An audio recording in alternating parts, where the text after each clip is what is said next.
I want to welcome everyone. Thank you for taking your time this morning to join us for a very important legislative briefing with our local, state, and federal legislators. So thank you everyone for being here. And, on behalf also of our COG chair, I want to welcome everyone. John Cruikshank could not join us today.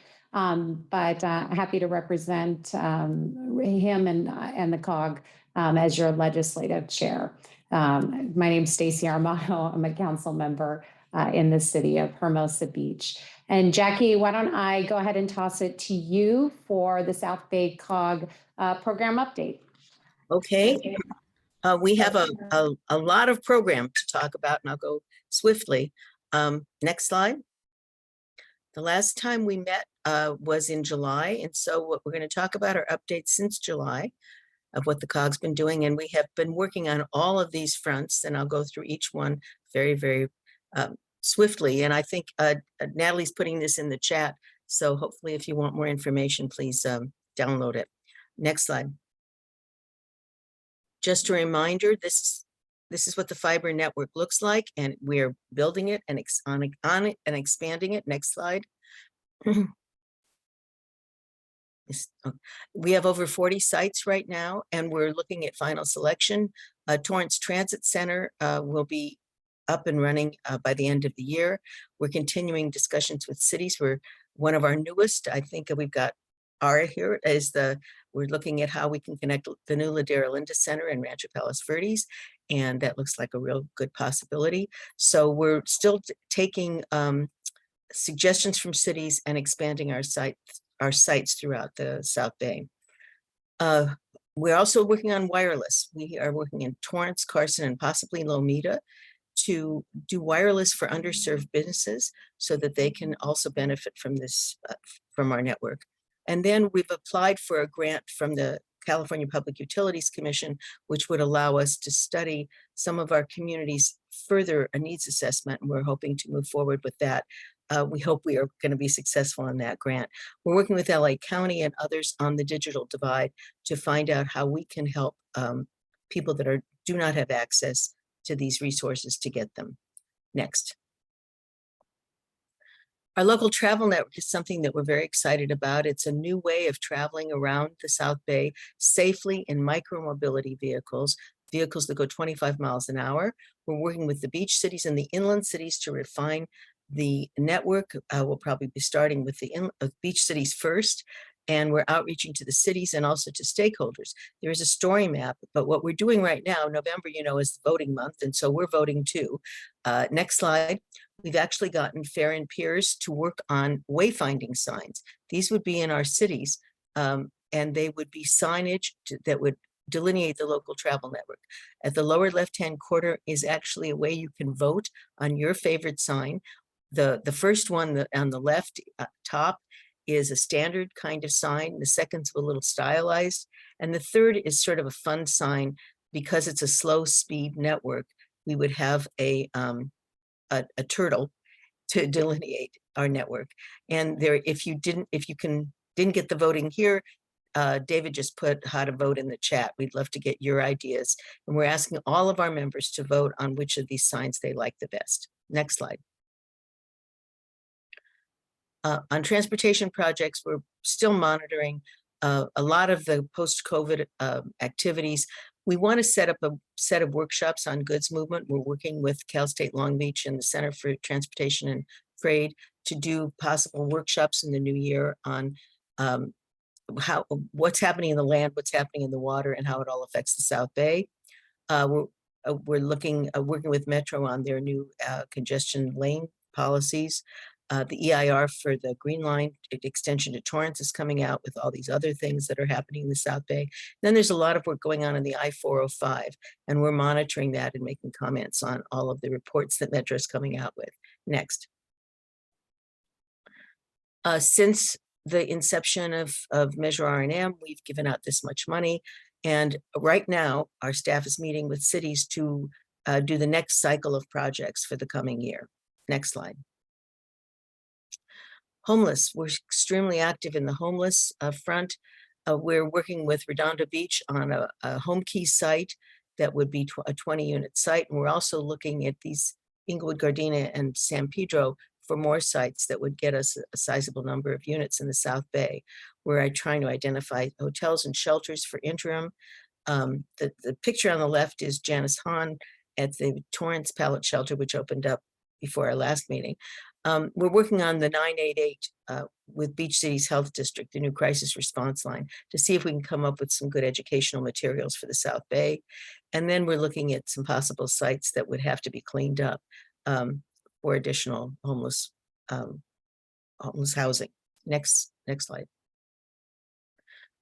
HomeShare South Bay is actively looking for participants. We hope that you'll help us find, we're getting more and more people coming to it, but we're always willing to take more people that are interested in sharing their home or that need to share a home for a low cost rent. We have a pilot in the South Bay for client aid.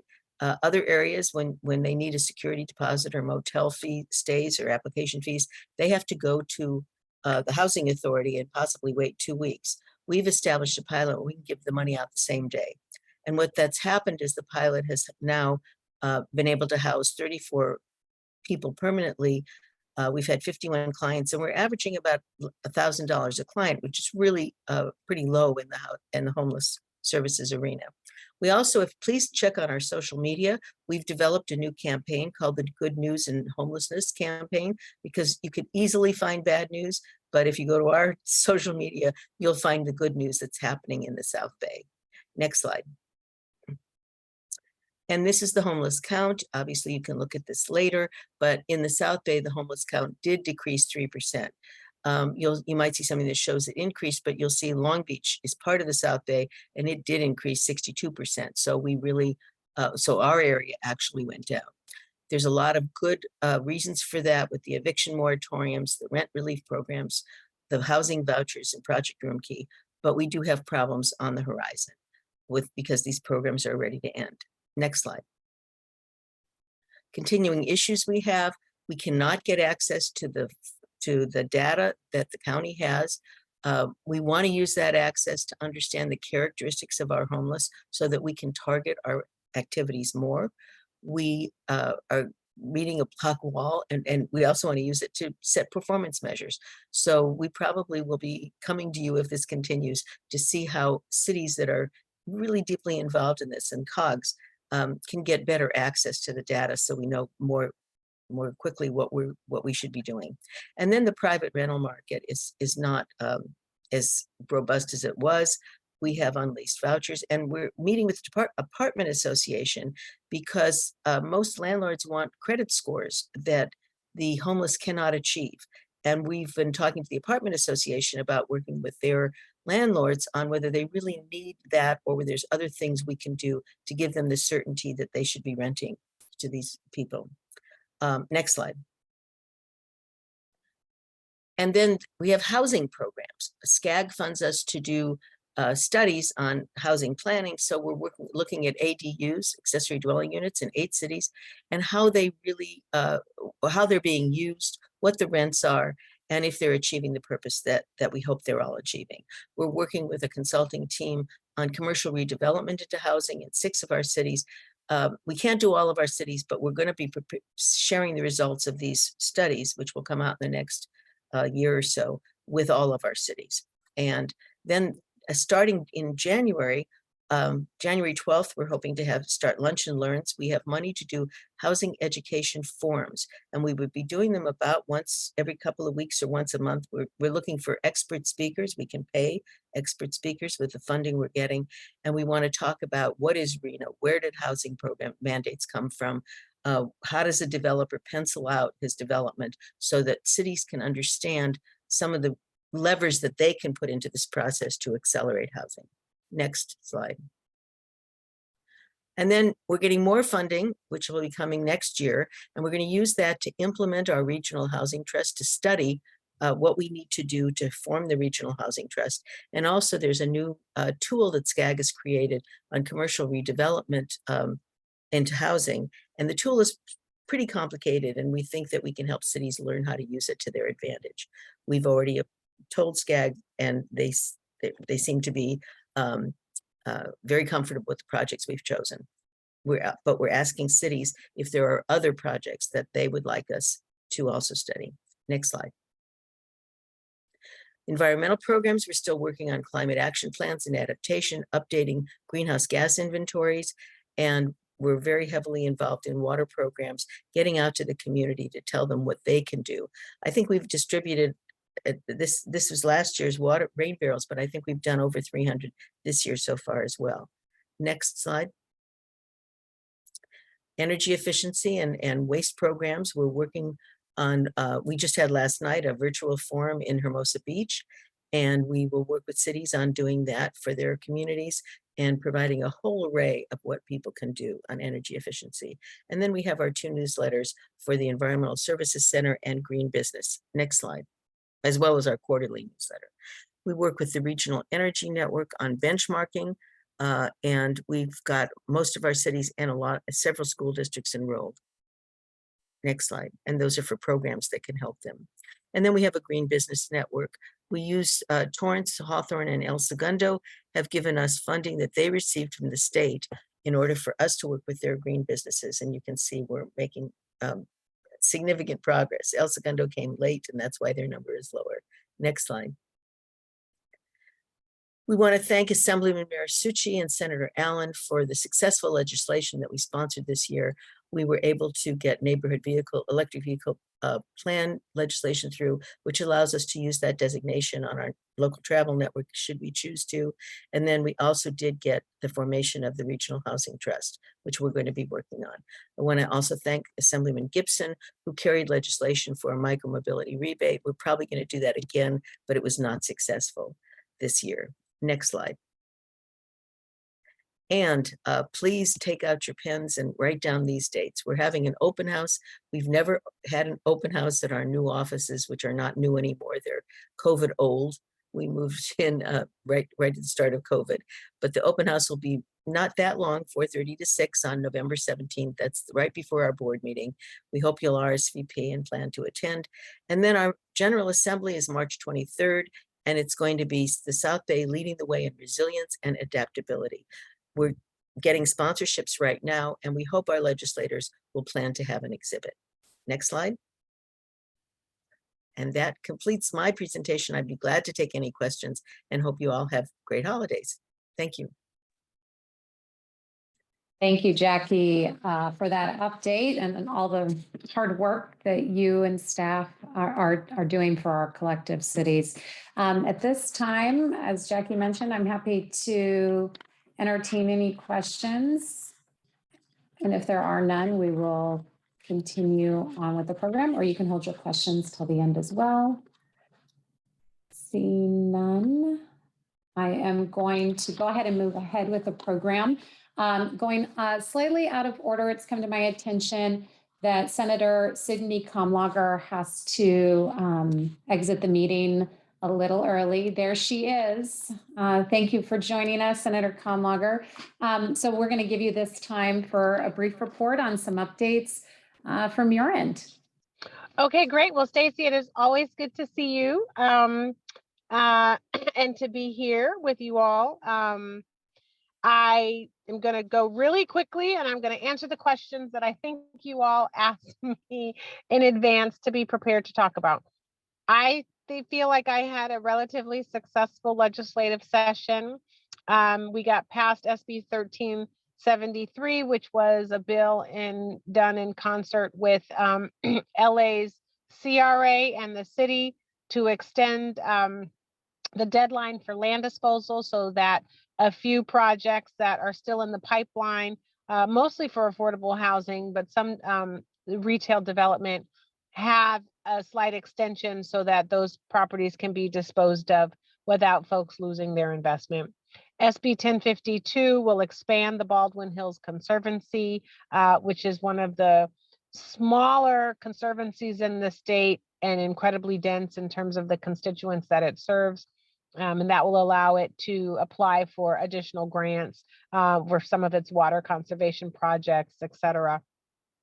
SB 1245 was the LA County Abortion Access Safe Haven pilot program, which also came with $20 million in funding. It codifies that Los Angeles County as a safe haven for abortion access and will fund security and infrastructure supports to allow us to accommodate the influx of patients that we'll see as a result of the reversal of the Dobbs decision. SB 1187 is a textile recycling pilot project for both LA and Ventura County.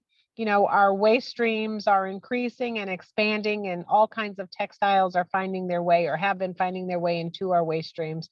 And so this will afford us an opportunity to pilot out, I hope in concert with the Gap in Patagonia and some other partners, how to recycle and reuse textiles to pull them out of the waste stream.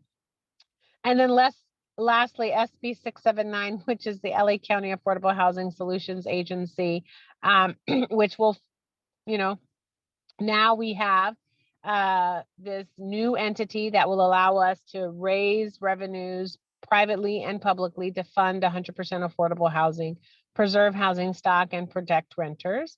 It, you know, unifies 88 cities in the county of Los Angeles together.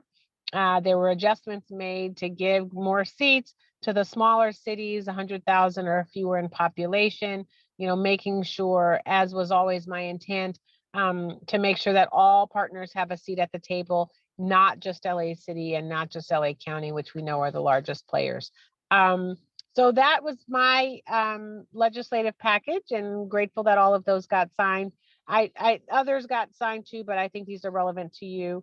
There was a question asked about the local travel network being implemented in the South Bay, and how can we create a designation for this kind of innovation so that it can qualify for funding. You know, I would actually recommend having discussions early with Assemblymember Laura Friedman and Senator Lena Gonzalez. Right now, they are the chairs of Assembly and Senate Transportation. And I believe that they and their staff could actually be helpful in sharing with you ways to, you know, to author legislation or to support or sponsor legislation that would allow for that designation. You mentioned in your legislative briefing some of your partnerships with Senator Allen and Assemblymember Marisucci and Gibson, and I think they would all probably be amenable. I also think it would be worth sharing some of this information with your representatives so that they can also talk to the LA County delegation members about it so that you can get larger support. Another question was asked about what's the legislative response to this concern about the opening of the Crenshaw line and some fears that it will gentrify the area. Well, gentrification happens because properties are undervalued in certain communities and folks are dealing with the high cost of living. And so where can you go that you can afford? And then how do you sort of build up and infuse resources and amenities into those communities to make them more attractive? You know, I think the greater question is, how do we support the upgrading of transportation with supporting affordable housing? That kind of will dilute the acceleration of gentrification. I mean, you know, I fought for funding for the Crenshaw line. I think we need light rail. I think we need more of it. There, you know, we're the LA County delegation is fighting for transportation funding for the Sepulveda Pass, for the Gold Line, for Inglewood Transit Corridor. You know, we need to figure out a way to get out of the cars and to make all of our transit corridors connect. You know, the ongoing issue is going to be, how do you make sure that communities are affordable and accessible? There have been bills last year and this year that focus on, you know, accountability with funding, which is, I think, one of the other questions. How much money is going out? I mean, what does our HCD, what is it doing? I mean, the state has sued some cities for not owning up to what they need to do with housing. The push and the pull of accountability from the state to the locals and what the locals are doing, there's always going to be that tension. But the goal is always going to be, how do you find that balance? We do need more transit. We do need more affordable housing. We would like to expand our efforts to use this existing structure. There was a question about developing a sustainability and a resilience center. Yes, I would support it. I won't be in the Senate next year, so I'll just have to support it from the sidelines. But I think that's a great idea. And the focus, I think, this year coming is going to continue to be on resiliency, sustainability, and conservation. I think the South Bay has an opportunity to lead. I also think it's important to continue to find out what are available resources and funding sources from the federal government. You're happy that legislate? Yes. So the next thing I think is, I too will be supporting your push for funding for your trust from the sidelines, because I won't be in the Senate next year. But that is definitely something that you should go back to Senator Allen and ask him to have a budget request for that in this year's budget. And you can tell him that other ones got funded too. My bill did not come with funding, so we have to figure that out, although we've got private entities stepping up. But he should definitely try to get a budget request in next year. What we have been hearing is that the state is bracing for a recession, and so the purse strings are going to be slightly tighter in 2023, but you should always get your asks in. I hope I answered everything. If anyone has any questions, certainly happy to address some things. Thank you, Senator Comlager. I appreciate you addressing all of those questions that we put out there. We appreciate that very much. Thank you for your service. Certainly at the state level, we're realizing that perhaps after November 8th, you will be representing a congressional district that may not contain any of our South Bay cities, but we hope to have you on in future meetings as one of our special guests.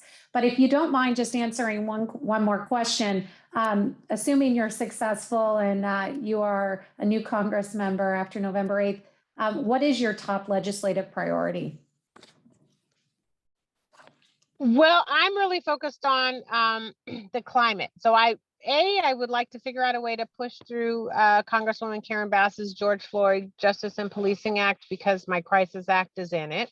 But definitely interested in climate resiliency. We have major challenges with our infrastructure here, with drought, with, do we have the capacity to do what we say we want to do as it relates to, EV innovation? Are we funding innovations in green technologies across the entire state, or are we focusing just in certain communities? How can we make that more equitable? How can we fund and make scalable green construction and green build? Right now, it is incredibly exciting to do, but it's also prohibitively expensive. So how can we lead in that front? So my focus is going to be in that space, because I believe there's a nexus between, how we sort of upgrade and think about climate resiliency. And we know, obviously, I feel like our time is running out in that space, just given the rapidly changing environmental landscape. That's great. Thank you for that update. And that clearly aligns with our goals with the COG. So as we can partner with you along the way, don't be a stranger.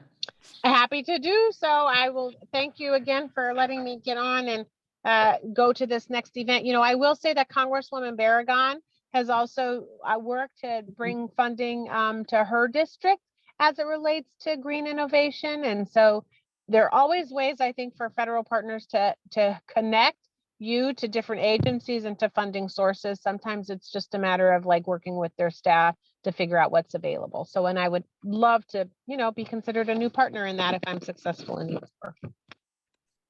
Definitely. Well, thank you very much. Thanks for taking the time with us this morning, and good luck at your meeting. Thank you. Bye, everyone. Bye-bye. Now, next, I've received a note that Senator Bradford has joined the meeting.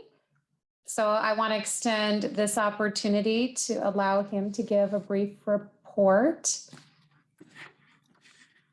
Do you hear Senator Bradford?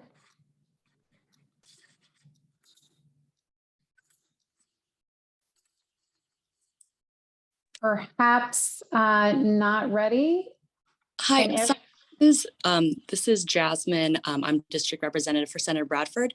He is actually currently at an event and he is planning on calling in and he's aware of today, but I think maybe you could move on with the next update and then he should be coming on soon. Thank you. Thank you. Moving back to our agenda, we're going to move ahead with the federal representatives that are here. We will start with a brief report from our U.S. Senator Dianne Feinstein's office, represented by Jeanette Christian. Thank you, Stacy. Good morning, everyone. For those who don't know me, my name is Jeanette Christian. I'm with Senator Feinstein's office. Thanks for having me this morning. I'll be brief in case Senator Bradford can join. So currently, the U.S. Senate is on recess and planning to return November 14th. Before recess, Congress passed a stopgap continuing resolution to fund the government, and it funds it through December 16th. So currently, House and Senate appropriators, and Senator Feinstein is a Senate appropriator, are working on the omnibus appropriations bill to fund fiscal year 23. And we do have a few priorities included in that package as it's being negotiated. Next meeting, I can report back hopefully a little bit more that we've passed the budget and what we had included. When we return from recess, November 14th, we will have a few weeks, I think 4 weeks of session to pass legislation. And during that time, the Senate has a few main priorities they'll be focused on, and mostly it's going to be nominations, especially judges, and the annual defense authorization bill, the NDAA, some of you've heard of it. And like I mentioned, the fiscal year 23 appropriations bills. And the NDAA, we do have 2 bills. We have 13 amendments that are included in that bill. And the good news is that they've cleared most of the committees they need to. And the first amendment that I want to talk about is the West LA VA campus bill, which provides easement revenue to build more housing on campus for homeless veterans. And the second bill corrects language, second amendment, I'm sorry, includes language to reauthorize the Violence Against Women's Act to ensure that all 50 states are eligible for the DOJ grants. And we have more bills, and I think next meeting I can probably give more detail on what has passed. But I think those are 2 great bills that we're hopeful to get included in the NDAA. In regards to some of the questions you guys posed, I do think we have, in the past few months, we've passed the Inflation Reduction Act, which includes a lot of the climate-sponsored legislation, and Senator Feinstein was able to have a bill that included in that, which would help affordable EVs for working class families. So it provides tax credits for up to $4,000 to buy a used electric vehicle, and it extends the credit for new vehicles as well. Just another topic that this group is interested in is DDT. And I just want to let you know that last year we provided funding to Scripps Oceanography Institute to provide to award of $5.6 million that will further characterize and monitor and research the dump site that's off the coast that I know a lot of people here are very concerned about. So we'll be providing updates. If you want to email me, I have some more details on that. It gets a little wonky with the site characterization, but I'm happy to share more details later. And I think that's it. I'm happy to answer more questions if anyone has any.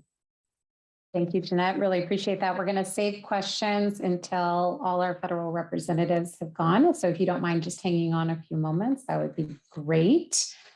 Next up, we have, let's see, is Hamilton Cloud or Kathleen available for Congressmember Maxine Waters' office? Yes, good morning, everyone. Good morning, Hamilton. Thank you. Congresswoman Waters is with President Biden out in Westwood this morning, but she sends her regards to everyone. And she asked Kathleen Singstock in Washington, who's our senior legislative staffer, to join us to answer some of the questions. Kathleen. Hi, thank you, Hamilton. As he mentioned, I am Congresswoman Maxine Waters' senior legislative assistant, and I've been with her over 20 years. I work in the Washington, D.C. office, and I work with the other legislative staff as well as our district office staff, including Hamilton. I also work with her committee staff. As you may know, she is the chair of the House Financial Services Committee, and they have jurisdiction over banking and housing issues. And she has been very focused on housing, as some of you may know. The one thing I want to update everyone on, the House passed a bill called the Wildfire Response and Drought Resiliency Act in July. That was HR 5118, and it had a variety of provisions to address climate change. And of course, climate change is a very serious concern to Congresswoman Waters, as well as I'm sure to all of you.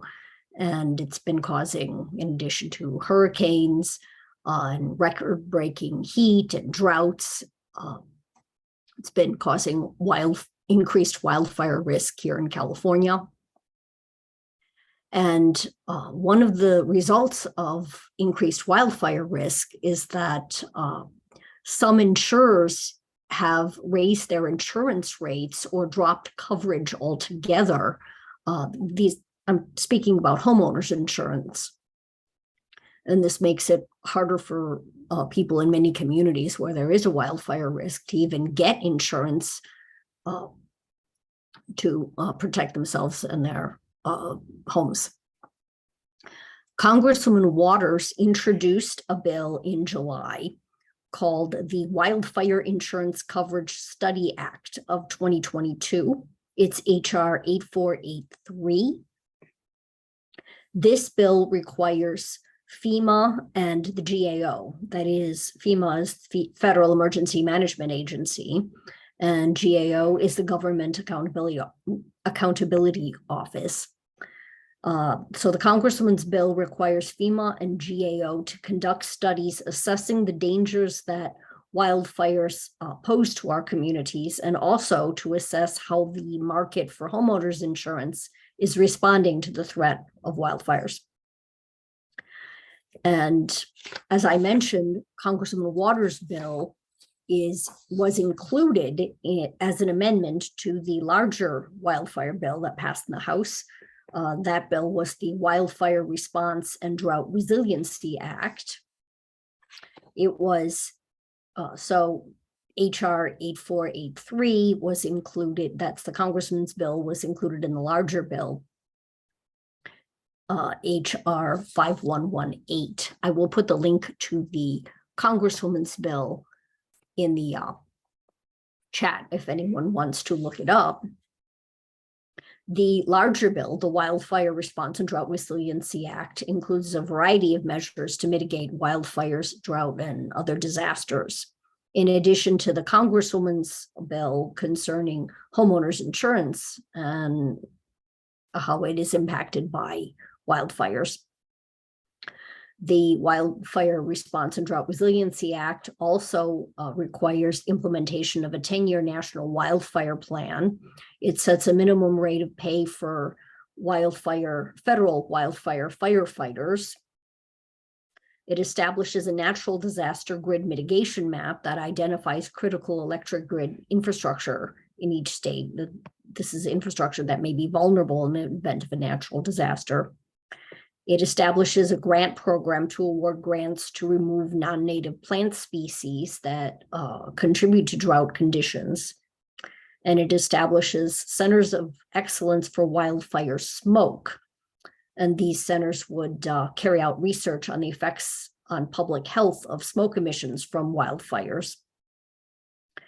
And this bill, the Wildfire Response and Drought Resiliency Act, with the Congresswoman's bill included in it, it passed the House on July 29th by a vote of 218 to 199.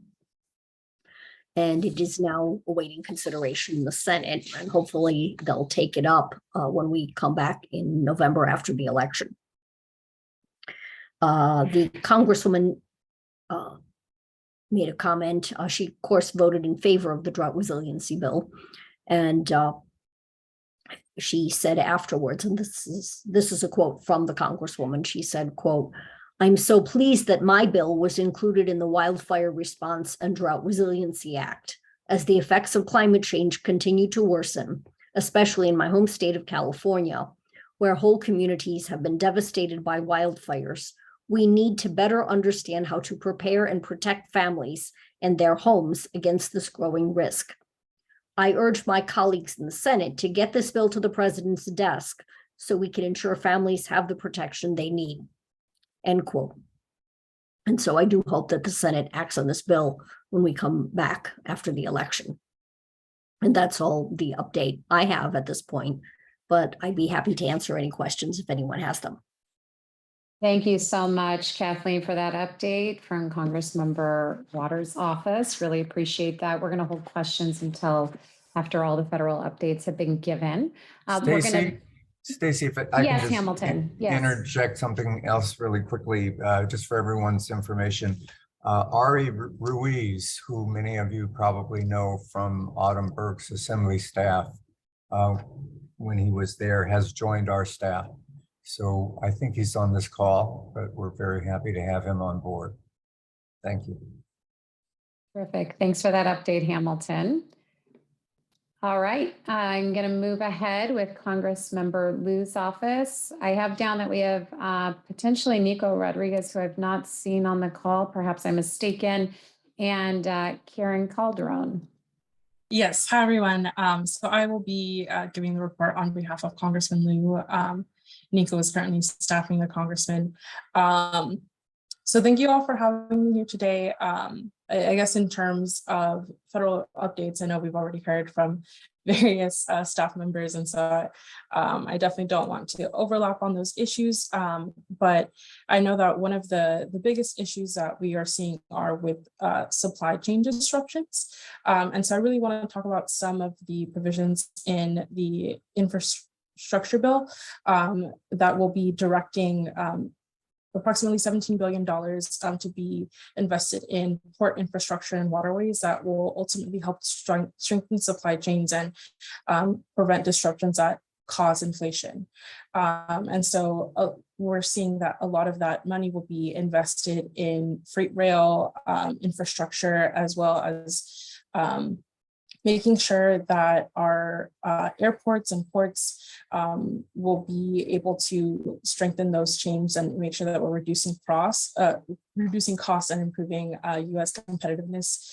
And in regards to our commitment to Ukraine as well, I feel like a lot of people are beginning to feel the rising gas prices at the pumps. And that's been a major concern for a lot of individuals. And I think a lot of the talk has been about how that can potentially relate to Ukraine. I want to make sure that everyone is aware that the US's commitment to supporting Ukraine remains strong, and that President Biden has directed the Department of Energy to deliver another 10 million barrels from the Strategic Petroleum Reserve into the market. And this is really hoping that we can lower energy costs and make sure that the people who are paying these prices aren't necessarily feeling that at the gas pump. But ultimately, President Biden is also calling on US energy companies to bring down those prices. You know, we have been seeing California prices significantly higher than the US national average. And so really that call is on the US energy companies to lower those prices and make sure that consumers are paying less at the pump. But in addition to that, we also see in the infrastructure bill that about $7.5 billion were invested to build out a nationwide network of electric vehicle chargers. And I think that's kind of what the congressman has really been pushing for in terms of making sure that consumers aren't taking on those costs, and making sure that we build an infrastructure that can help support constituents moving forward, and making sure that we have those that network of vehicles to transition from oil to electric vehicles, and making sure that we're able to think long term about how our energy consumption is affecting how our energy consumption is affecting our prices, and making sure that we have that build out so that that cost doesn't necessarily fall on American families. But in terms of what the Congressman has been working on, he recently introduced the Facial Recognition Act bill, and that ultimately will help ensure that the use of facial recognition technology isn't being taken advantage of, and we're making sure that law enforcement isn't necessarily able to use that to identify individuals, because we've seen that technology and the coding for that technology has led to misidentification, and there is significant racial bias, and it has been used to misidentify various individuals, specifically people of color. And so we're trying to reduce racial bias and make sure that that law enforcement isn't necessarily able to use that to identify individuals, because we can see an increase in discrimination through that process.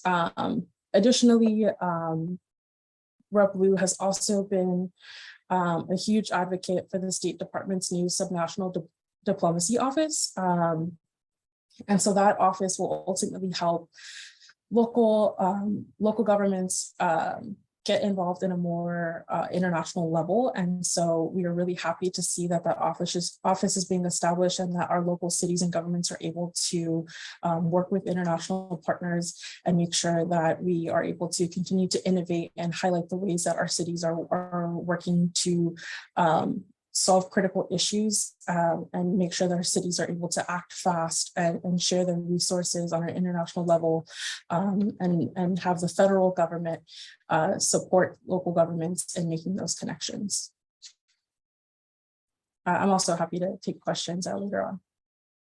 Thank you for that update, Karen. I just got a note that Casey Hervey, who was supposed to be here to give an update for Congress member Nanette Barragan's office, cannot be with us. So that should conclude updates from our federal representatives. I'm going to open it up for questions right now. We have a fair number of city managers on the call. My fellow colleagues from Hermosa Beach, Councilmember Jackson. I see council members from all sorts of cities in the South Bay. So if you have any questions, now is the time. Y'all aren't normally shy, so raise your hand if you do have any questions. Okay, perhaps Jeanette, Kathleen, Karen, and Hamilton are off the hook for questions this round. Thank you all so much for being with us, and thank you for the hard work that you and our representatives are doing. Thank you. Thank you, Jackie. All right, moving on with our program, we are going to get updates from our state legislators. We, of course, have already heard from Senator Kamlager, and I will invite Senator Bradford, if he has now joined the meeting, to go ahead and give us a brief report on the work he's doing.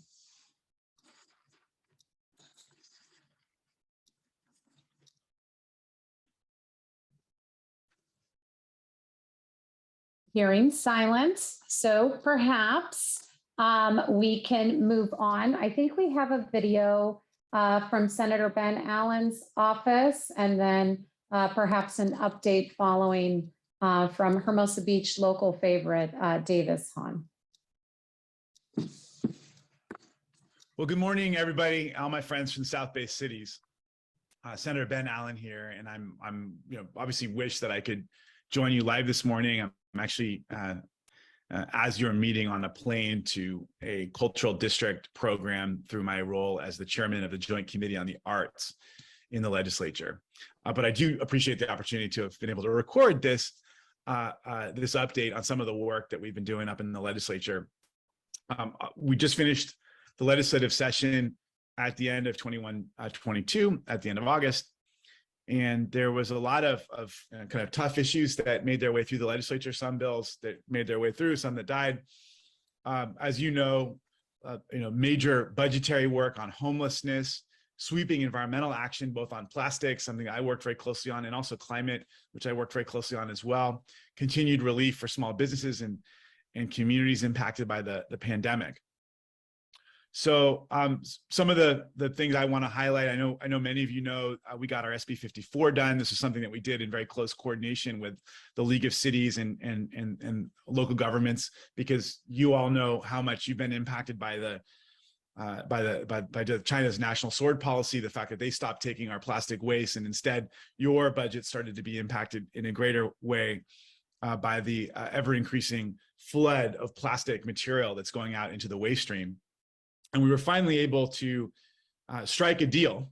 And this is one thing I'm really proud of. We brought together Democrats and Republicans, folks from industry, the environmental community, and of course, local government was at the heart of the negotiations to strike a deal on this whole question of plastic waste, so as to give the producers more responsibility associated with the end use of their products, so that they can actually start to take into account the end use of their products when they're manufacturing those products. And so, we all know, those of us in local government know that so many of the items that we think of as recyclable and we dutifully throw them into the blue bin are actually ending up in the landfill with the rest of our trash. And in fact, the fact that we are putting in the blue bin actually ends up gumming up the system. It makes it harder for those products that actually are truly recyclable to be recycled. And we've been seeing plastic waste accruing at an alarming rate, both in our environment, in our oceans, our sensitive wildlands, but also in our own bodies. We're starting to see major accumulations of microplastic in our own blood. So this negotiation that we were able to come up with ultimately came up with a rates and dates system that plastics producers have to meet by following a plan created by producer responsibility organizations that allows industry flexibility in how they reach the bill's goals. But there's also strong accountability baked into the bill. And ultimately, this is going to lead to every plastic material covered by the bill being completely recyclable within a decade, along with a 25% decrease in the amount of new plastic materials that are being introduced into the market. A couple other bills on the environmental front that I think merit mentioning. We had our SB 502, which brings further transparency and accessibility to the Green Chemistry Initiative, which is a program that our state created in 2008 to identify toxic chemicals in household products and try to move manufacturers to switch to safer and more environmentally sound alternatives. And then on the local front, we got SB 1122 through, which expands the conservation land territory under the San Gabriel and Lower Los Angeles Rivers and Mountains Conservancy.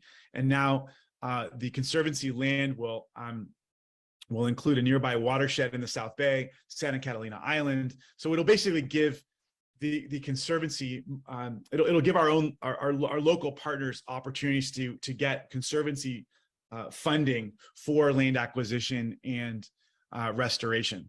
One thing we were able to do locally that was done in very close coordination with the COG was the creation of the South Bay Regional Housing Trust, my bill SB 1444. And I just want to thank Jackie and everybody else, Stacey Armato, and so many good friends from the South Bay City Councils who worked really closely with us, Drew Boyles, many, many others. But basically this bill allows our South Bay cities to establish a joint powers authority so that the region can pool resources together to tackle some of our housing affordability challenges. And this, of course, is a set of challenges that are particularly acute in those areas that have high housing costs like our own. And we all know that the state has been coming down with all sorts of new mandates on local government, some of which I think are really problematic. This bill provides local governments in the South Bay with a tool that's entirely permissive, it's entirely voluntary, but an additional tool to allow all of you more flexibility, more power to address local housing challenges in a way that will meet your needs under your own vision. On the macro level, lots and lots of work happening statewide, particularly with this bold budget that we were able to get through. All sorts of money. I mean, a massive budget, of course. The economy did well, the market did well last year, and we were able to put money aside to help Californians deal with increasing prices caused by global inflation and the pandemic. We were able to update the state's infrastructural needs through the budget to accommodate increased need. help with the clean energy transition that I talked about earlier. Of course, we also recognize that our market continues to be volatile, and all you have to do is take a look at where the market's gone this year to know how important it is that we continue to set aside massive reserves. Honestly, I think we should have set aside more and advocated for it at the time, but I am happy that at the very least we were able to set aside $37 billion in the state's rainy day fund. This is more reserve funds than any time in state history by far, of course. But having come out of local government myself, serving in local government during the last downturn, the last major downturn in 2008, I experienced firsthand how the lack of reserves and the volatility of the market and the budget really ends up impacting local communities in such a dramatic way. I mean, the swings from high funded programming in the school district, for example, to then suddenly getting massive cuts really impacted our ability to do our work and serve our community and our constituents. And I know that's the same for local government. So I do, I'm happy that we were able to set aside this money. I think it's going to help to cushion the impact of what we know will be a tougher budget year this coming year. And I encourage you to plan responsibly as you're trying to figure out your own budgets and figure out your own levels of reserve. I think it's wise for you to be looking closely at the market and projections for next year's budget. That being said, there is certainly money out there for you to use for all sorts of things. I mean, record funding for K through 12 schools and community colleges, certainly something that's near and dear to my heart, having come from out of a school board. And I will say that just as a small, but meaningful example of how our working relationship between local elected officials and my office can be really helpful. I went down and spent a whole day just talking to school officials down in South Bay, as the budget was evolving earlier this year. And I came to realize that there was a problem in the way that we were formulating, the way that the budget formulated a particular stream of school funding, and we were able to identify the problem, get it addressed. I was able to bring the issue to the budget leaders in the Senate, and we were able to make a small but ultimately incredibly impactful change in the way that school district funding formula calculations that account for pandemic era declines in public school enrollment, so that we were able to ensure that there was no drop in funding solely due to that reason. And then we were able to make a couple extra changes as well that helped make things a little bit better for our local schools. And then I know Al and I are proud to have been able to help secure some really important funding locally. Everything from Parkland and Redondo Beach to he'll talk about bathrooms and PV. But I was able to get funding for Rolling Hills Estates Nature Center, money for the Palos Verdes Peninsula Land Conservancy for wildlife restoration, climate resiliency. Obviously, we got money previously for the Redondo Beach Seaside Lagoon, and certainly want to continue to help their efforts to get that wonderful location up and running in a new way, with increased hours and an increased season and more use from people from all over the region.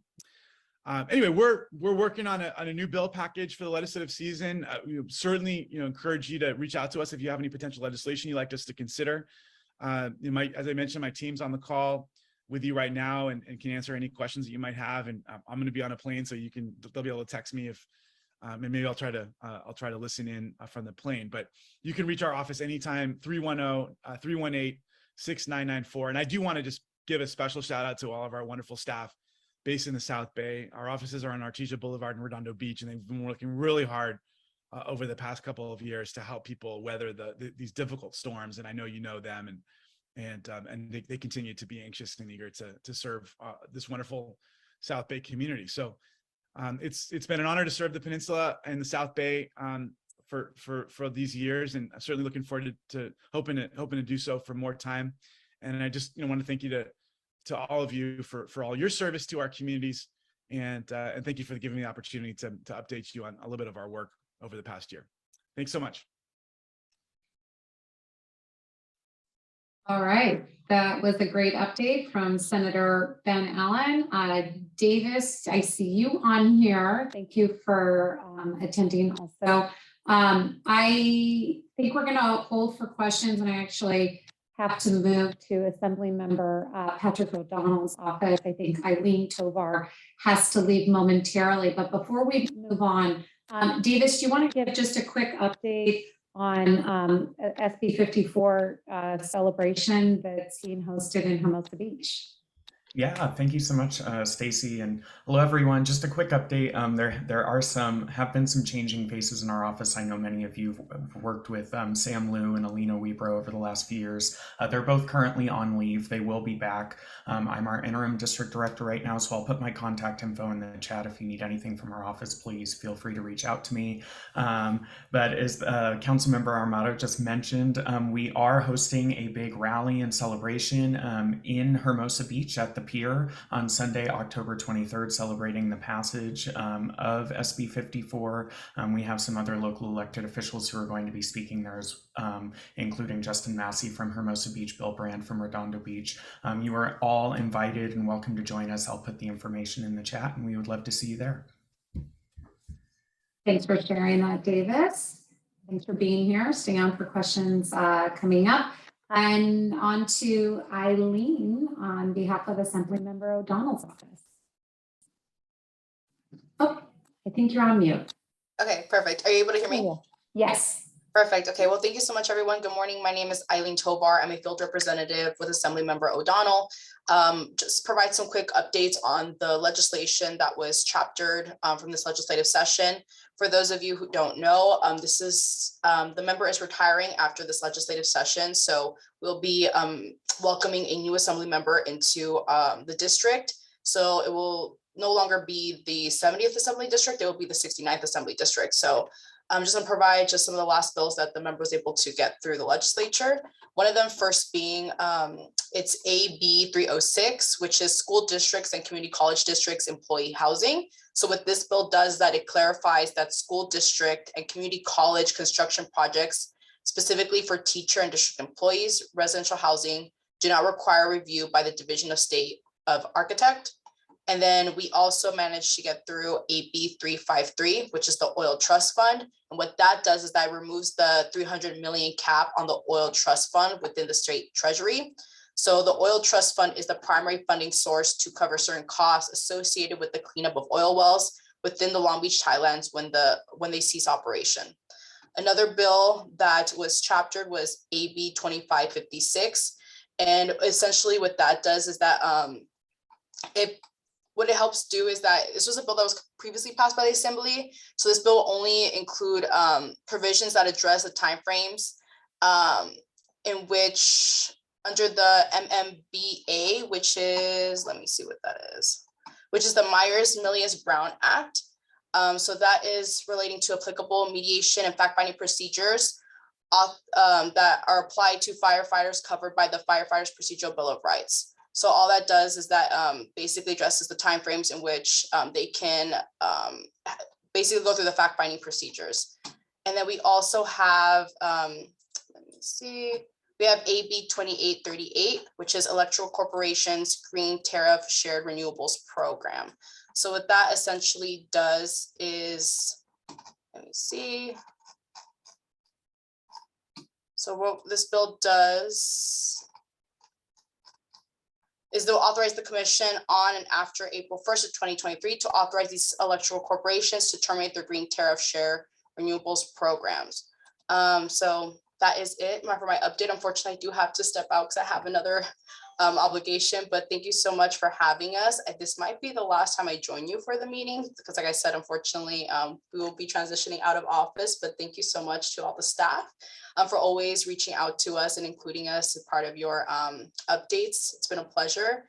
And if there's anything else that we can do in the meantime before we step out of office, I'll leave my email in the chat so that we can get in contact with me if there's any questions about any of the updates that I have, or if there's anything that we can do to assist you in the meantime. But thank you so much. I appreciate it.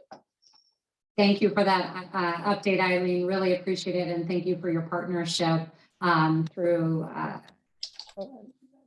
Assemblymember O'Donnell's office through these years. Thank you.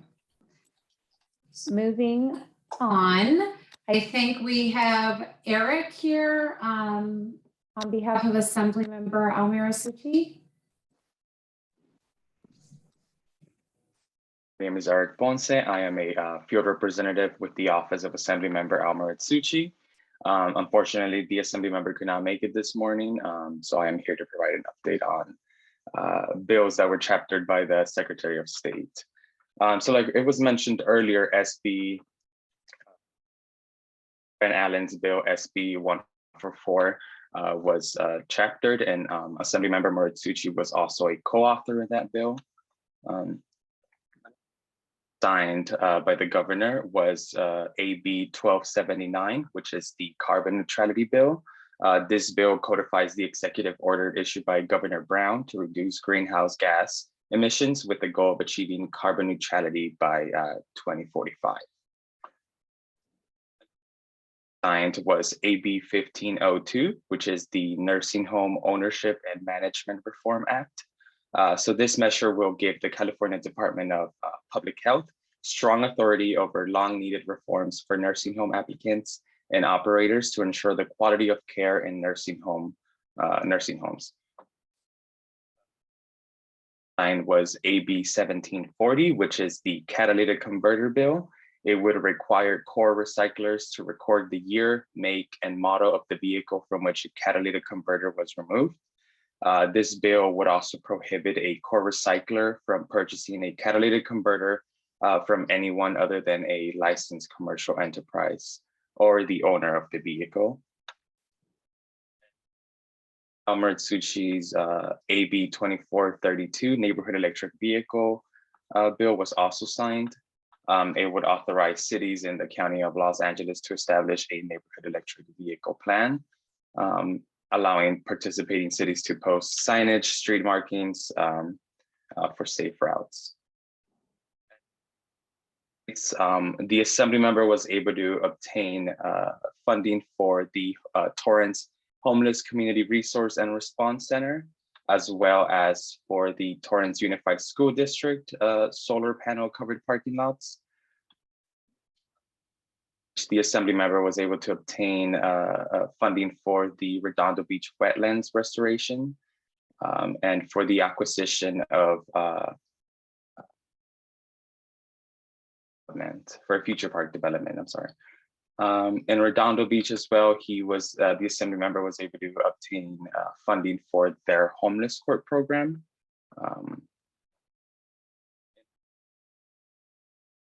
Funding for the renovation of Hermosa Beach Pier. Obtain funding for a broadband network that would connect residents, small businesses, schools, community facilities, and the city's 6 parks. The Assembly member was able to obtain funding for a wildfire detection system, as well as funding for PVUSD bathrooms. But not least, the Assembly member was able to obtain funding for the Boys and Girls Club of the Los Angeles Harbor. Also currently working on his bill package for next year. So if there are any bill ideas the community might want to share with the office, I will put my contact in the chat.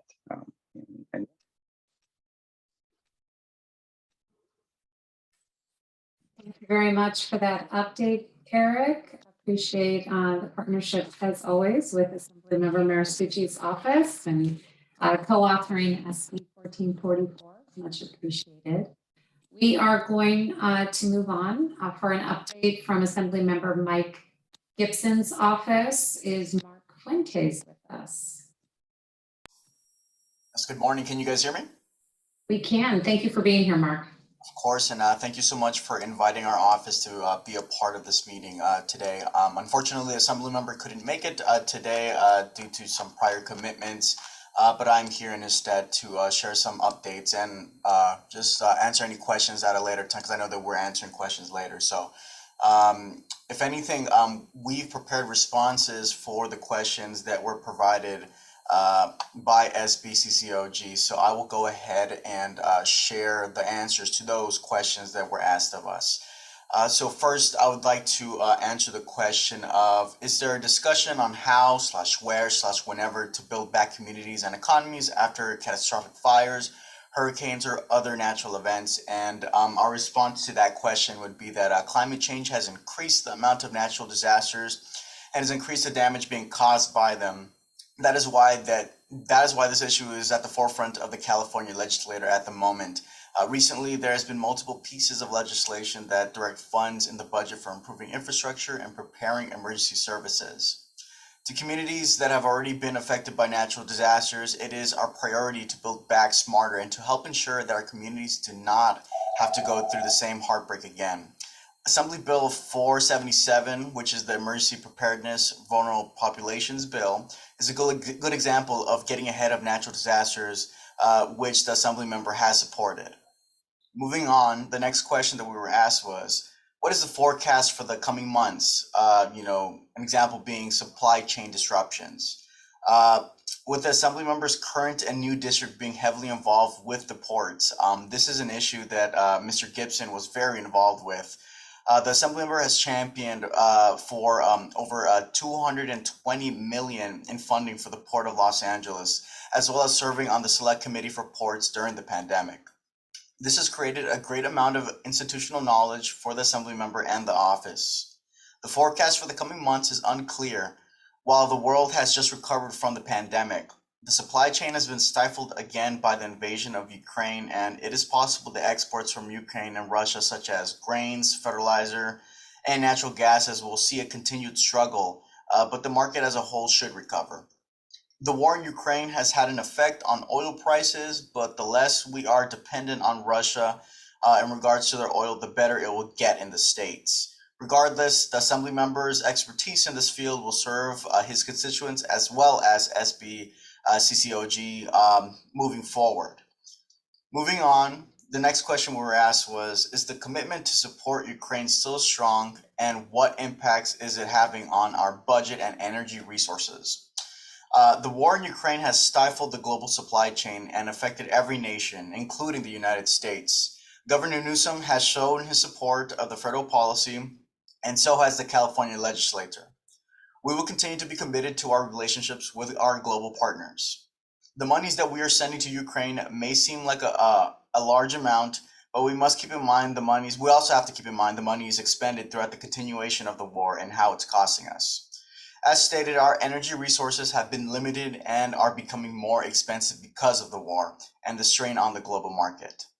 The strain of the supply chain have made other everyday items more expensive, which is a part of the reason that we are seeing our costs of living increase. The best outcome for all involved is to see the expedited end of this invasion as quickly as possible.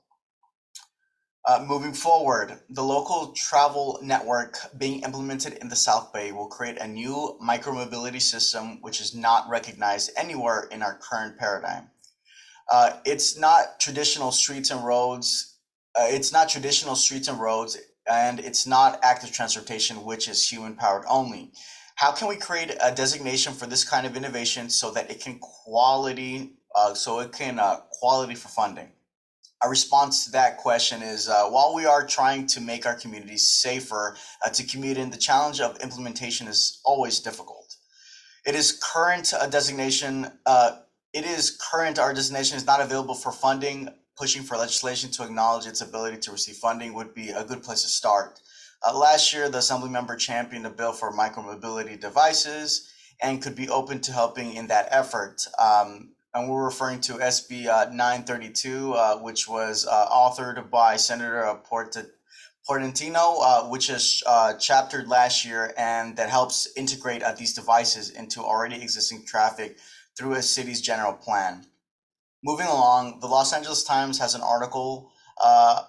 article Friday, October 7th, about the opening of the Crenshaw line and some fears in the community that it would gentrify the surrounding areas of the Crenshaw line. Included in that article were quotes from academics who have done studies to show that gentrification has indeed come from such projects in the Portland and other areas. What is the legislative response to this concern? The issue of gentrification is a real and important one to acknowledge, but these communities in South LA cannot keep being isolated from the rest of the city. This new line will serve as an essential piece of infrastructure that will bring money and jobs into the area. This project has been endorsed by City of Los Angeles Mayor Eric Garcetti, as well as the Mayor of Inglewood, James Butts, who stated the line is a promise that we've long deferred to the people of Los Angeles and South Los Angeles. We support our local leaders' decisions and expect their decisions to serve their communities to the best of their abilities. Next question was, what else does the state have planned for housing? Would you support legislation requiring the state to evaluate the effectiveness of housing bills already passed? Our response to that is, during this last session, the California legislature has made housing an absolute priority, as it is an issue that affects every city in California in various ways. Each of the authors of these bills were very concerned about the application of their bills, so they have already set up oversight entities to ensure that their bills were maximally effective. The state has a lot of upcoming legislation that is very exciting that have been passed, such as AB 2011, which is the Affordable Housing and High Roads Jobs Act of 2022, and AB 1695, the Affordable Housing Loan and Grants Program, Adaptive Reuse, both of which Gibson has supported. The Assembly member has supported similar legislation about the state evaluating the effectiveness of housing bills. But if anyone would like to continue this conversation with our office and in regards to new legislations that will be coming up next year, in that realm, you can definitely contact our legislative aide, Mitchell Mathos, within our Capitol office, and I'll be more than happy to provide that information if you guys would like that. Let's see. Next question would be, for almost 20 years, SBCCOG has operated the very successful and effective South Bay Environmental Services Center to provide energy efficiency and water conservation programs and projects to South Bay communities. We would like to expand our efforts to use the existing infrastructure to take on more programs such as solar, renewables, energy storage, electrical vehicle information charging, etc. We want to develop a sustainability and resilience center. We would like to request state funds to seed this project. We hope you have support. And to that question, our response is these issues are, of course, very important to the Assembly member and the entire office. If there's any budget requests that come from SBCCOG, the Assembly member would be more than happy to carry legislation and would be more than happy to talk with SBCCOG in the near future. So please, if you have any pieces of legislation that you would like for the Assembly member to champion, feel free to contact me directly. I will drop my email in a bit, in the chat, so you guys can reach out to me if that is the case. Next question that was given to us was, we are very happy that legislation has passed to authorize us to create a housing trust. We will need to seed money to get it started and to allow us to have resources to find additional funds. We hope to have your support with this as well. And to that, these issues are very important to the office. And again, we are more than happy to go in those discussions. But with that, that's going to conclude the updates from Assemblymember Gibson's office. And again, I would be more than happy to answer any questions at the point where we will be having our Q&A. So again, thank you so much, everyone, for inviting us over to this meeting. And it's been a pleasure. Thank you. Thank you, Mark, for that update. And we've also appreciated so much Assembly members' partnership on trying to champion bills for us as well. We will be successful, hopefully, in this coming legislative cycle. Let's see. Unfortunately, or fortunately, the President of the United States has decided to visit Los Angeles and didn't coordinate with the COG here on our meeting schedule. So there's a little bit of a conflict. We'll try to get that right next time. So Senator Bradford, as they say, got a better invitation. But in his stead, we have Jasmine Leon Guerrero joining us. Thank you, Jasmine, for providing an update. Yeah, thank you so much, Stacy, and thank you everybody for having me. Like you said, he's at the event with President of the United States, and he was planning on making the call this morning, but it came up, so I apologize on the senator's behalf. And but we'll definitely schedule him for next time, and he'll give a more in-depth discussion of his legislative and budget accomplishments. But for now, I'll do a quick update. And yeah, thank you so much for everyone's patience and understanding. So Senator Bradford, he represents represents the 35th Senate District, and he is the chair of the Legislative Black Caucus and the Senate Public Safety Committee, and he is also on the Reparations Task Force panel. He actually had 8 bills approved by the legislature, and of the 8, 6 were signed into law by the governor. And the 6 are SB 1317. This is the Pawnbrokers Consumer Privacy Bill. It eliminates the requirement for dealers to report personally identifying information. And so that will be kept confidential and will be available only upon request by law enforcement. The other bill is SB 1334. This is the Unpaid Nursing Hours Bill, and it requires public sector healthcare employers to provide workers the same meal break and rest periods that private sector employees currently enjoy. And SB 1348, that's the escrow agent's licensure denial for drug offenses. So this removes offenses involving controlled substances from the list of crimes requiring automatic license denial under escrow laws. And the next bill is 1396, which is the Tenant Credit Reporting Bill. And this authorizes the Department of Financial Protection and Innovation to evaluate the impact of the state program that allows tenants in assisted living the option to have their rental payments reported to a consumer reporting agency and help with their credit. And there's 2 water bills, SB 1469, which is water decoupling.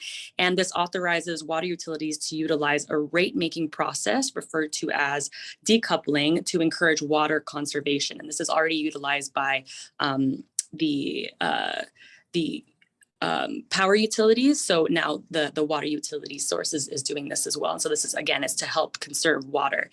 And SB 1476, it authorizes the Water Replenishment District to provide flexibility for the purchase of materials, equipment, and supplies and professional services. And so this bill would streamline the execution of all these contracts. And as far as the some significant funding budget requests that were gone through is the $40 million for the restoration of Allensworth State Historic Park. And if people aren't aware, Allensworth is actually a town up north that was founded by an all Black community. And it is a state park currently, but it's nothing that people are actually, proud of or something that they would go and visit. And so now they're trying to restore it to make it something that, the whole family can go to visit and spend like a week there. So that's very exciting for as well as for the Legislative Black Caucus. So, and $12 million for the repair of the Artesia Bridge in Compton. And this was under construction for a while due to a fire. So this will allow for transportation to be able to be streamlined in that area now. And $5.2 million for the disadvantaged populations experiencing vision health disparities and inequities, and $7 million to provide youth with opportunities to learn and perform music, and $5.2 million to promote entrepreneurship and small business creation in the underserved communities of Los Angeles, and $2 million to revitalize the Gardena Boulevard. And actually, we have a response to the questions that you provided that the senator gave. So I'll go ahead and just read it out on behalf of him. So in response to the first question, about the local travel network. This is an important topic to the legislature. SB 932, authored by Senator Portantino, included a definition for micro-mobility devices by referencing the existing definitions of bicycles, scooters, and others. The bill requires cities and counties general plan to include a map of the high injury network to prioritize safety improvements. Safety is the key word in this instance, and I think is the right nexus for funding. While entities like CalBike exist and can provide vouchers for zero-emission mobility projects, we can access funds by emphasizing the safety impact of the local travel network. In addition to the environmental benefits, there will be clearly identifiable improvements in the safety of our community members. For instance, the Office of Traffic Safety offers grants to public entities with priority areas like roadway safety and pedestrian and bicycle safety. If all else fails, the state can expressly create a fund for these types of projects, but the timing may not help us here. So we must take full advantage of the options available right now if we want this network to be successful. And in response to the second question regarding the K line, he says the K line is a unifying force, which will no doubt bring tremendous economic opportunities. That being said, fears of rising prices and the displacement of longtime residents is a major concern of mine. Partnership is one method of counteracting the forces of gentrification. By supporting investments in community-based projects that preserve affordable and supportive housing, we can preserve our culture while uplifting our community. Protecting residents and stabilizing rents must be the priority. We can achieve that by working in partnership with nonprofits and keeping community members involved in decisions that are being made. And the third question, responding to housing, he says, I can say exactly that the future holds. I can't say exactly what the future holds, but I can tell you that we've made a near $3 billion additional funds for affordable housing production and homeownership opportunities. This brings the total housing package over the next few years to over $11 billion. To name two, there are $325 million set aside for our multifamily housing program and $500 million to establish the California Dream for All program to help low and moderate income first-time homebuyers with down payments and rising interest rates. $3 billion over the next 3 years is being invested to continue the state's comprehensive approach of supporting individuals at risk or experiencing homelessness. I would absolutely support legislation that evaluates the effectiveness of housing bills that have already been passed. Good governance doesn't just mean throwing solutions at problems and only looking at the future. We must not forget to turn our heads to the past and measure the effectiveness of the programs we've already installed. One of my bills, SB 1396, was signed this year and will evaluate the impact of a first in the nation program created by a bill I previously authored, SB 1157, which allows tenants in assisted living the option to having their rental payment reported to the Consumer Reporting Agency. And that concludes the question portion as well as my update. And thank you so much. Thank you, Jasmine, for pinch hitting so well for Senator Bradford. We appreciate you coming, being with us today so much. I think that concludes the updates from both our federal and state representatives. If I've missed anyone, just raise your hand. So I'm going to open it up now for questions. Once again, don't be shy, turn on your cameras, ask a question. It's not often that we get all of us in a virtual room, so to speak. And I know that someone is itching to ask a question. Or not. You guys are so funny. Are we letting them all off the hook? I don't know. Aaron, I see you. There we are. Aaron, City Manager Torrance. Thank you. Manager. Good morning, everyone. More of an observation, a comment, the challenge we're struggling with in regards to the homeless response. One of the challenges in Torrance, we have our tiny home village, which is 40 units and is completely full. We're struggling with individuals experiencing mental health and the service resistance. Realizing the affordability is a factor as far as permanent supportive housing for those individuals to transition out of the 3290. I know Ronson is on the call, and the same with Jackie, and they're aware of our challenges. I just encourage our state and federal legislators to continue to explore ways. I know there's a CARES Act that was signed by the governor, but ways where we can help the folks with severe mental health acuity challenges. The service-resistant population.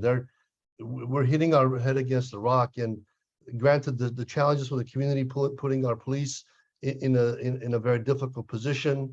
The sentiment is that we're not doing anything, which is contrary to everything we're trying to do. So we had a good conversation with Assembly Member Moratsuchi the other day, and we make ourselves available to any of you if you want more in-depth from the lived experience of a local jurisdiction. Regarding these challenges, we can fix potholes, we can build bridges, we can plant trees, but when we talk about human life and really trying to get people help, that's an area we struggle with. And again, appreciate all the legislative efforts, appreciate all the funding coming our way. Hopefully the community can support some of the permanent supportive housing here in our backyards. And I encourage the federal and state legislators to look at a national, county, state framework. because jurisdictions can't do this alone. Thank you for this opportunity. Thank you for that comment, Aaron. I think hardly any other issue is more consequential to all of our cities, of course, across the state, but in particular, of course, in our region. So thank you for highlighting that. Yeah, if I can just add to Aaron, thank you for uplifting that, Aaron. That's a super important comment. We are going to be talking about service resistance in our next homeless task force meeting, which is going to be on November 2nd. So invite all of you to come to that. It's a small portion of the population, but it's the population that's highly visible to our constituents, the folks who are service resistant. So we want to maybe, the dream is to develop some sort of playbook that cities can follow to address the service resistance issue. And one of the things that we are working on is also mental health capacity. So the feedback we've been getting from a lot of our partners is that there's just not enough workers out there to serve this population. So what we want to do is to start working on programs that would increase the number of people going into, getting their mental health, licenses, maybe somehow create scholarships. So any type of legislation that would maybe help facilitate that would be very appreciative for our region. Thanks, Ronson. Thank you, Ronson. And I see Rancho Palos Verdes Council Member Eric Alegria is off mute. Do you happen to have a comment or a question? Yeah, no, thanks, Stacey. I appreciate the updates from everyone. I may have missed it, so I apologize, but I was curious to our state legislators if there's, any discussion, movement as it relates to the issue of, the ratio of counseling and mental health support services for the schools, for the public school system in the state.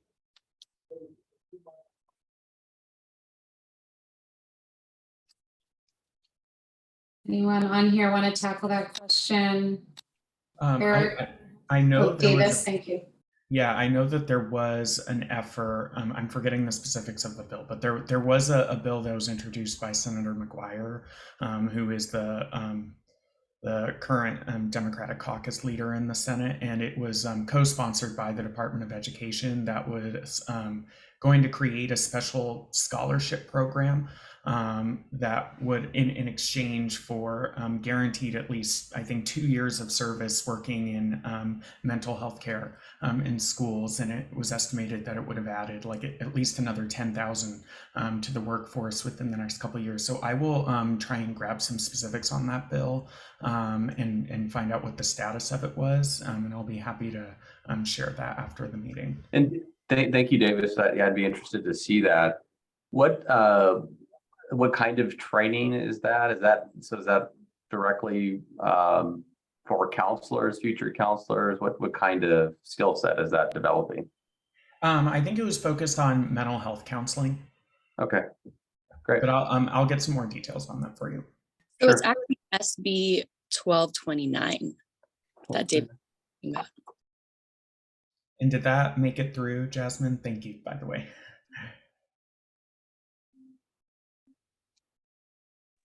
Let me just make sure that it was signed. But yeah, I'll let you know in a sec. Okay, so it sounds like you'll have some follow-up from both of our offices on that. Thank you. Thank you both. Thank you for the question, Eric, and thank you, Jasmine and Davis, for addressing that. Are there any other questions? Stacey, I guess I'll provide a follow-up, not to that question, but I appreciated Senator Allen's sort of update on the efforts around plastics. I know our city recently adopted an ordinance related to it, as well as I think other cities are doing the same. Are there other steps that our state legislators would recommend that cities could consider taking in order to help the effort? Davis, do you want to take that question also? That's a good question, actually, because over the last few years, as we were trying to move towards getting this policy passed at the state level to phase out single-use plastics, our main ask was asking cities to pass their own ordinances doing the same. So now, and a lot of cities, including here in the South Bay, have done that, and now they're going to be basically at the same level with the state. So I think we're in a whole new world when it comes to policy on plastic pollution. So that's something I think we definitely need to rethink in terms of what cities can still be doing moving forward to even be kind of out in front of where the state is going to be. So I can definitely check in with some of our folks who've been working very hard on this up in Sacramento and get some updated feedback to answer that and follow up as well. Sure, thank you. Anything to add, Eric or Jasmine, on that one? I'm sorry, Stacey, I didn't hear. Oh, you said Jasmine. Yeah, no, like Davis says, this is, we got to rethink the plan on this, but, partnership with private entities as well as nonprofits. I recommend as well, there's a lot of nonprofits that have great programs. So, partnering with them and seeing how you can expand it and connect with schools as well is something that I would recommend the local government could do. Yeah, that's a good suggestion, Jasmine. Thank you for that. Right. Thank you for the questions, Eric. Appreciate it very much. Anyone else with a question?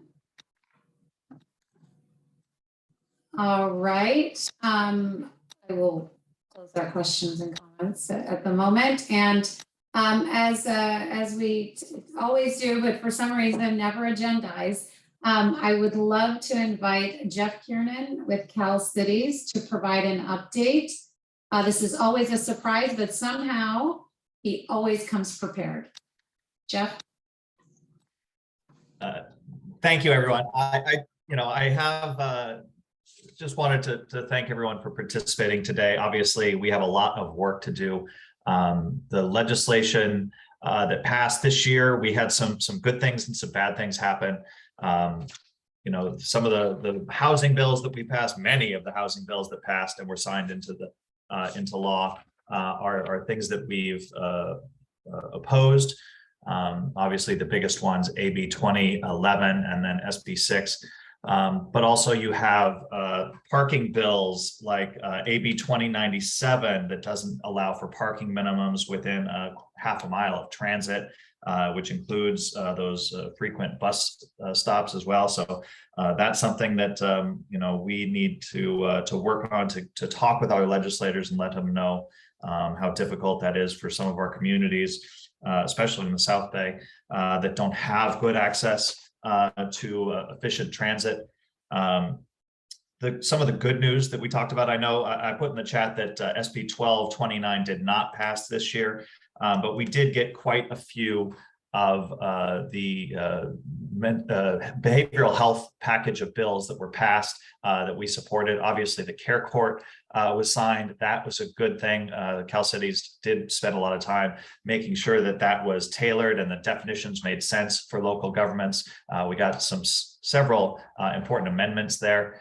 But there were other Eggman bills that worked on that behavioral health package: SB 929, SB 1035, SB 1127, and SB 1238. Excuse me. The SB 1238 was vetoed, unfortunately, but the rest were signed, which is a good thing. And then we did have two other important vetoes. AB 1685 by Assemblymember Bryant would have required cities to waive $1,500 in parking fees for homeless individuals every year. And there was some concern, certainly by Cal Cities, that the definition and the determination of whether someone was a homeless individual or not was difficult for cities to prove.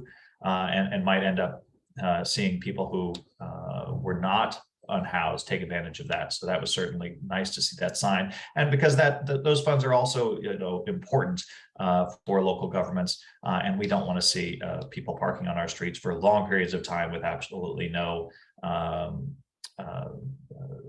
punishment for that, taking up our space.